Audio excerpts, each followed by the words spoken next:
Morning, কেমন আছো সবাই? আশা করছি রাধা মাধবের কৃপায় সবাই ভালো আছো। ইন্দিশালা রান্নাঘর ব্লগস থেকে আমি রূপা তোমাদের সবাইকে আবার অনেক অনেক ভালোবাসা ও ওয়েলকাম জানিয়ে আজকে সকালটা শুরু করলাম। আজকে কি যেন হয়েছে, আমার কোনো কিছুই ভালো লাগছে না। সকালবেলা উঠে কাজ বাজ তো করেছি, কিন্তু সেগুলোকে ক্যামেরাবন্দি করতে কেন জানি না একদমই ইচ্ছে করছিল না।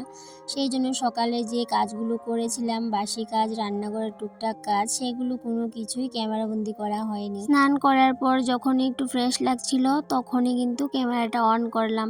যেহেতু গতকালকে একাদশী গেছে, আজকে পারনাটা টাইমের মধ্যেই করতে হবে, আর টাইমের মধ্যে যদি না করতে পারি তাহলে তো আমার একাদশীর কোনো ফল হবে না। আজকে পারনের টাইম ছিল 4:37 থেকে 9:08 পর্যন্ত। এই টাইমের মধ্যেই পারনাটা করতে হবে, না হলে একাদশীর কোনো ফল মিলবে না। যখনই মনটা অশান্ত থাকে তখনই কিন্তু স্নানটা করে ঠাকুর করে চলে আসার চেষ্টা করি, আর সেই অশান্ত মনটা তখন কিন্তু খুব তাড়াতাড়ি শান্ত হয়ে যায়। কেন জানি না, এটা জাদুর মতো কাজ করে। তো আজকেও মনটা সকাল থেকে অশান্তই ছিল, আর এমনিতেও তো সকাল সকালই ঠাকুর করে আসা হতো। তো এই ঠাকুর করে আসার পর মনটা কিন্তু অশান্ত থেকে শান্ত হয়ে গেছে। আজকের পারনাটা করেছি চিড়ে কলা দিয়ে, তার সাথে গতকালকের ফল ছিল কিছু, তো সেগুলো কিন্তু আমি রেডি করে নিয়েছি। জানো বন্ধুরা, প্রথম যখন একাদশী করার কথা ভাবতাম তখন মনের মধ্যে একটাই ভয় ছিল যে আমি না খেয়ে কিভাবে থাকবো। কিন্তু যখন থেকে আমি একাদশীটা শুরু করেছি কোনো অসুবিধা হয় না। এই যে ঠাকুরের প্রসাদটা খেয়ে থাকি বা একটা দুটো ফল খেয়ে থাকি, তাতে করে কিন্তু কোনো অসুবিধা হয় না আমার কোনো প্রকার। তো সেটাই ভগবানের লীলাই বলতে পারো। গৃহিণী হবার পর বুঝতে পারলাম রান্নাঘরের আসল ব্যাপার স্যাপার। আর গৃহিণী হবার আগে মনে করতাম রান্নাঘরের কাজগুলো খুব ইজিলি করে নেওয়া যায়। এখন বেশ ভালোই বুঝতে পারছি আসল ব্যাপারগুলো কি।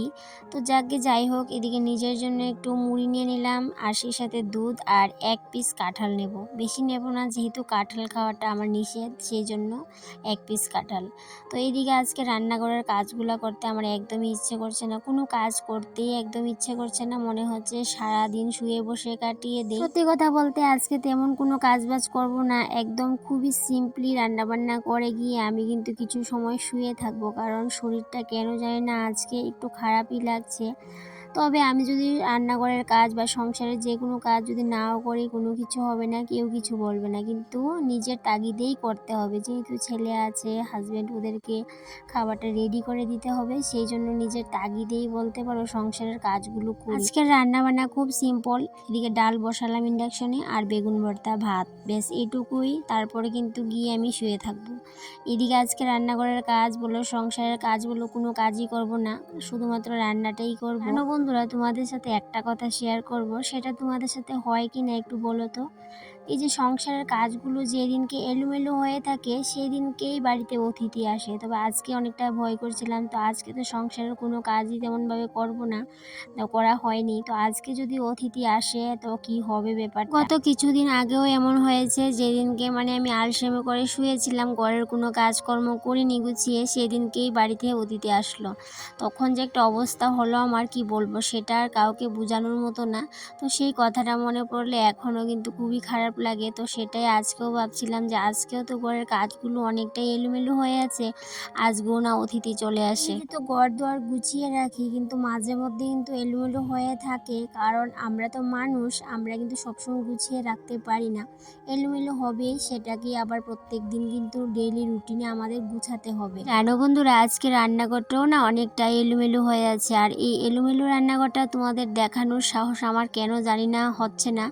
অনেকটাই চেষ্টা করেছি যে এলোমেলো রান্নাঘরটা তোমাদেরকে দেখাবো, তো কিন্তু সাহস পাচ্ছিলাম না, সেই জন্য আর এলোমেলো রান্নাঘরটা আজকে তোমাদের শেয়ার করিনি। পুরো রান্নাঘরই এলোমেলো হয়ে আছে, আর একদম অগুছালো রান্নাঘরে কাজ করতে একদমই ভালো লাগে না। তো আমি প্রত্যেক দিনই গুছিয়ে তারপরে কাজ করি, কিন্তু আজকে বললাম না, মনটা একদমই অশান্ত হয়ে আছে। কিন্তু ঠাকুর ঘরে গিয়ে কিছু সময়ের জন্য শান্ত হয়েছিল, তারপর কিন্তু আবার রান্নাঘরে এসে আমার মনটা অশান্ত হয়ে যাচ্ছে। তো সেই জন্যই আজকে খুবই সিম্পল রান্নাবান্না করছি। প্রথমে ভেবেছিলাম আজকে কোনো রকমই ব্লগ শ্যুট করব না, আজকের ব্লগটা স্কিপ করে যাব, কিন্তু আবার মনটা সায় দিচ্ছিল না। তারপর আগ পিছ না ভেবে ক্যামেরাটা হাতে নিয়ে নিয়েছি। তো একবার যখন ক্যামেরাটা হাতে নিয়ে নিয়েছি তো সেই জন্যই বলতে পারো আজকের ব্লগটা একদম মিনি ব্লগ হয়ে গেছে। যেহেতু খুবই সিম্পল রান্নাবান্না সেই জন্য ছেলের পছন্দ মতোই একটা কিছু করলাম, যে বেগুন ভর্তাটা ওর খুবই পছন্দ, আর কোনো কিছু লাগে না, তাই জন্য ওর পছন্দ মতো বেগুন ভর্তাটা করলাম আর ডাল করলাম টমেটো দিয়ে। তো আজকে বেশ এইটুকুই। আর এইদিকে বেগুনগুলো ভর্তা করার জন্য আমি কিন্তু ভাপে বসিয়ে দিয়েছি।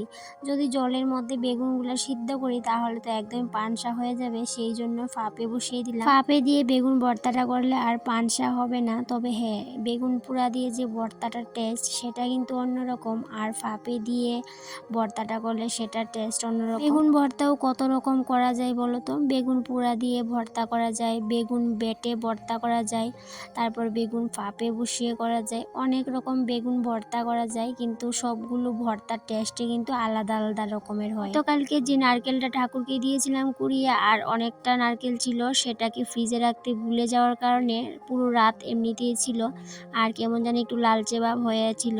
তো সকালবেলা আবার এটাকে ফ্রিজে রাখলাম, ভাবলাম কি আজকে ডালের বড়া করব নারকেলটা সাথে দিয়ে। তো সেই জন্য কিছুটা ডালও ভিজিয়ে রেখেছিলাম, কিন্তু ওই যে শরীরটা ভালো নেই বলে ডালের বড়াটা আজকে আর করব না, সেটা থাক ফ্রিজেই, দেখি সামনের দিন যদি করব। ভাপে যেই বেগুনটা বসিয়েছিলাম সেই বেগুনটা কিন্তু একদমই কচি ছিল না, তারপরেও বেগুনটা কিন্তু এতটা সফট হয়েছে কি বলবো। আর বেগুনের বাকলগুলি কিন্তু চাইলে ফেলে দেওয়া যায়, কিন্তু আমি ফেলবো না, এমনিতেই মেখে নেব ভর্তাটা। তো খাওয়ার সময় যার ভালো লাগবে ফেলে দেবে, না হলে নাই, এমনিতেও খাওয়া যায়। তো দেখো কতটা সফট হয়েছে, দেখেই বুঝতে পারছো। অনেক সময় জলের মধ্যে বেগুন দিলে কেমন জানি অনেকটা বেগুন সিদ্ধ হতে চায় না, কিন্তু এইভাবে ফাঁপে করে করলে বেগুনটা কিন্তু খুব সুন্দর কিন্তু সিদ্ধ হয়ে যায়। তো আজকে যেহেতু ছেলের পছন্দের একটা জিনিস করলাম সেই জন্য আর এতটা ঝাল করব না, সেই জন্য একটা মাত্র শুকনো লঙ্কা নিয়েছি, না হলে কিন্তু একটু ঝাল ঝাল করেই করতাম, তাহলে কিন্তু বেশ ভালোই লাগতো। কিন্তু যেহেতু ছেলে খাবে আর কোনো কিছু তেমন রান্না করা হয়নি, সেই জন্য একটা মাত্রই লঙ্কা নিলাম। ভর্তাটা করে ছেলেকে ভাত দিয়ে দেবো, তারপর নিজেও একটু খেয়ে নেব। তারপর আর কি, ওই যে বললাম রেস্টে থাকবো বলো কি রেস্টে থাকা যায়। এই যে খাওয়া দাওয়ার পর আবার বাসন কুসন জমা হবে, সেগুলো ধোয়া, তারপর রান্না করেছি, রান্নারও কয়েকটা বাসন জমেছে, সেগুলো মানে ধোয়াধুয়ি করতে হবে। একাদশী করার আগের দিন এবং পরের দিন নিরামিষ খেতে হয়, কিন্তু আমি যেহেতু আজকে নিরামিষ রান্না করিনি, যে বেগুন ভর্তার মতো পেঁয়াজ দিয়ে দিয়েছি, এদিকে আবার মুসুর ডাল রান্না করেছি। আমাকেও এটাই খেতে হবে, যেহেতু আর কোনো কিছু রান্না বান্না করি, চাইলেও নিয়ম মাফিক মতো সমস্ত কিছু করতে পারি না, যেহেতু সাংসারিক মানুষ, সেই জন্য নিয়মভাবে কিন্তু সমস্ত কিছু পালন করতে পারি না। তবে হ্যাঁ যতটুকু পারি ততটুকুই করি। তো সেই জন্যই বলতে পারো আজকে আমি আর নিরামিষটা খাবো না, আমিষই খেয়ে নেব। তাহলে বন্ধুরা আজকে এই পর্যন্তই থাক, আবারও দেখা হবে তোমাদের সাথে পরবর্তী কোনো একটা ব্লগে। ততক্ষণে তোমরা ভালো থেকো, সুস্থ থেকো, আর এইভাবেই আমার পাশে থেকো।